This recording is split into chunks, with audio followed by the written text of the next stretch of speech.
Today I am going to talk about the surgical technique including the gingivectomy. Non-surgically, through scaling root planing, we can treat the underlying disease, but what if the disease has progressed to such a state that non-surgical periodontal therapy is not enough? Then we proceed to the next technique of surgical therapy, that is gingivectomy. So, these are the contents, definition, indication, contraindication, procedure of gingivectomy.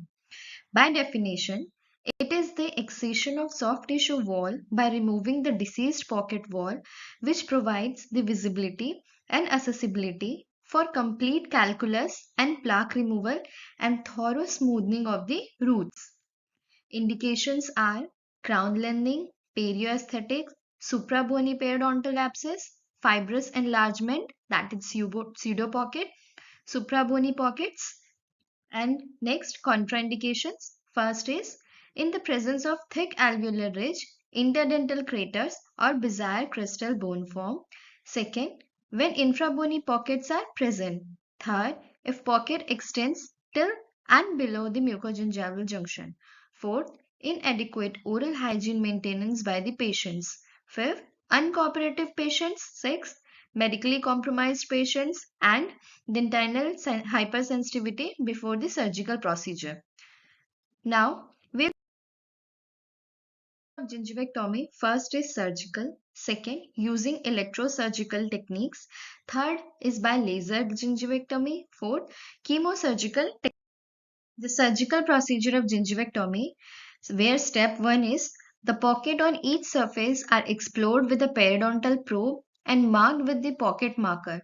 Insert the probing beak to the bottom of the pocket and mark the depth with puncturing. In step 2, periodontal knives are used for incisions on the facial and lingual surfaces as auxiliary instruments. Bart Parker blade number 11 and 12 and scissors are then used. Next, the incision is started apical to the point marking the course of the pocket and is directed coronally to a point between the base of the pocket and the crest of the bone. Discontinuous or continuous incisions may be used. The incision should be beveled at approximately 45 degrees to the tooth surface and should recreate as far as possible the normal festoon pattern of the gingiva. Step 3. Remove the excised pocket wall, clean the area, closely examine the root surface for any deposits, carefully curate out the granulation tissue and remove any calculus and necrotic cementum so as to leave a clean and smooth root surface. In step 4, cover the area with the surgical pad. How healing is done in the gingivectomy. The initial response is the formation of a protective surface clot. Then the clot is then replaced by granulation tissue. Within 24 hours, there is an increase in new connective tissue cells, mainly angioblasts, and by third day, numerous fibroblasts are located in this area. The highly vascular granulation tissue grow coronally, creating a new free gingival margin and sulcus. Capillaries delivered from blood vessels of periodontal ligament migrate into the granulation tissue and within 2 weeks they connect with the gingival vessels. Surface epithelialization is generally complete after 5 to 14 days. Initially, keratinization is less than what it was prior to the surgery. Complete epithelialization takes about 1 month and about 10 to 30 days. Connective tissue. Now, we'll see the various methods doing gingivectomy. First is electrosurgery, where single wire electrodes for incising and excising, loop electrodes for planing tissues, heavy bulkier electrodes for coagulation procedures. Advantages is less bleeding. Disadvantage is procedure heat, which causes necrosis of the adjacent tissue. If it transfer to the bone, resorption take place. By chemosurgery, agents use 25% phenol with 75% camphor, 5% paraformaldehyde in zinc oxide eugenol pack.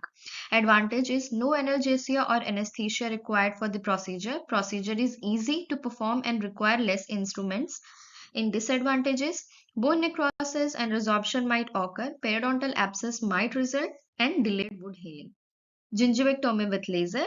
Most commonly used lasers are carbon dioxide with ND-YAG lasers. They are used for the excision of gingival overgrowth. Advantages: similar to electrosurgery, more sophisticated, produce no heat, thereby least necrosis. And next is gingivectomy with cryosurgery, where temperature is -50 to -60 degrees centigrade is applied into the gingiva by means of a probe. Advantages is the procedure does not cause pain and bleeding. Thank you.